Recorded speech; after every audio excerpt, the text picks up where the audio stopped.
adalah sengaja ingin membangkitkan, ingin mempecah belahkan umat Islam.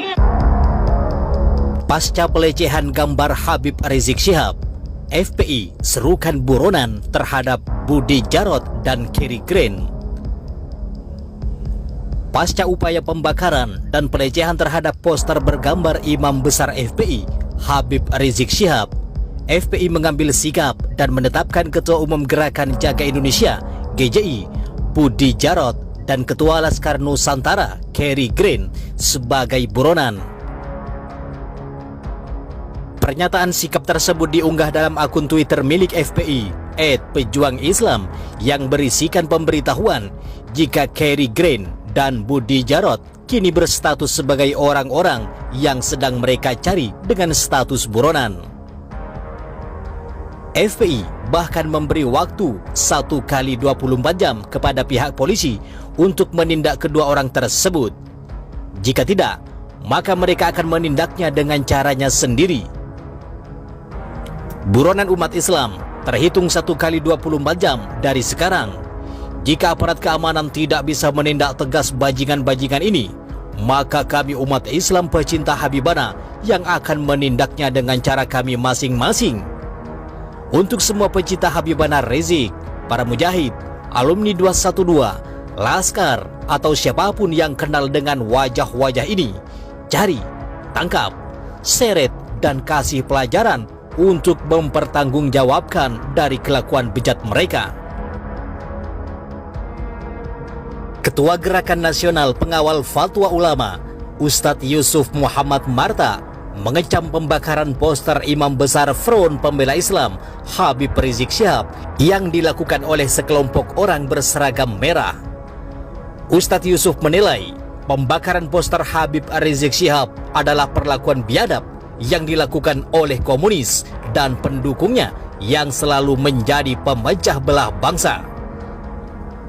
Apa yang kalian lakukan, wahai komunis, terhadap seorang alim ulama sekaliber Habib Rizik Syihab yang selama ini sangat dihormati oleh umat Islam di beberapa negara dalam perjuangannya yang sangat istiqomah memperjuangkan agama, negara, dan bangsanya?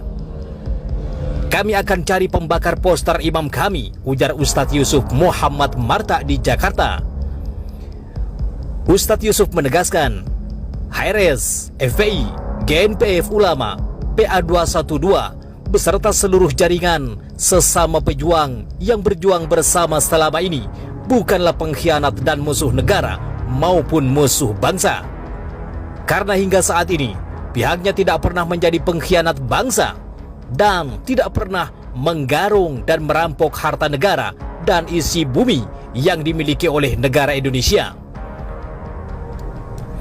Sementara itu, Ketua FPI Aceh, Tengku Muslim At-Tahiri, juga mengutuk tindakan perobekan dan upaya pembakaran foto Imam Besar Habib Rizik Syihab.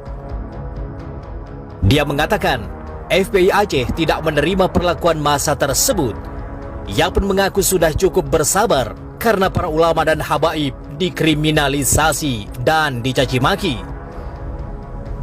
Kami mengutuk tindakan biadab yang dilakukan oleh kelompok biadab pembakar foto imam besar kami serta mencaci maki imam besar kami karena mereka marah kepada Habib Rizik karena Habib Rizik tak mengakui kepemimpinan Jokowi sebagaimana terekam dalam video, ujar Tengku Muslim At-Tahiri dalam pernyataan tertulisnya diterima harian terbit Selasa 28 Juli. Tengku Muslim menegaskan, apapun alasannya, tidak bisa diterima foto imam besar kami, FPI, Habib Rizik Syihab, disobek-sobek dan dicaci maki. Ia pun menuturkan, jika pihak aparat hukum membiarkan caci maki dan pengkhianatan terhadap Habib Rizik Syihab, maka jangan salahkan jika para pecinta Habibana akan membuat perhitungan dan akan membalasnya dengan caranya sendiri. Pihaknya akan mencari pembakar poster Habib Rizik Syihab. Sementara, Ketua Umum DPP Front Pembela Islam, Kiai Haji Sobri Lubis, juga ikut mengomentari soal pembakaran poster Habib Rizik Syihab yang dilakukan oleh gerombolan PKI di depan gedung DPR MPR Senin 27 Juli. Kita siap perang, perang dimulai, kata Kiai Sobri kepada Suara Nasional melalui sambungan telepon Senin 28 Juli. Menurut Kiai Sobri, gerombolan PKI yang memancing umat Islam dengan membakar poster Habib Rizik, umat Islam harus menegaskan hukum Islam. Kalau berhadapan umat Islam, resiko yang dihadapi gerombolan PKI itu, jelas Kiai Sobri Lubis. Kiai Sobri mengatakan, polisi bisa memproses hukum gerombolan PKI yang membakar poster Habib Rizik. Silakan polisi memproses hukum. Masyarakat mempunyai hukum adat, sedangkan umat Islam punya hukum Allah, jelas Kiai Sobri.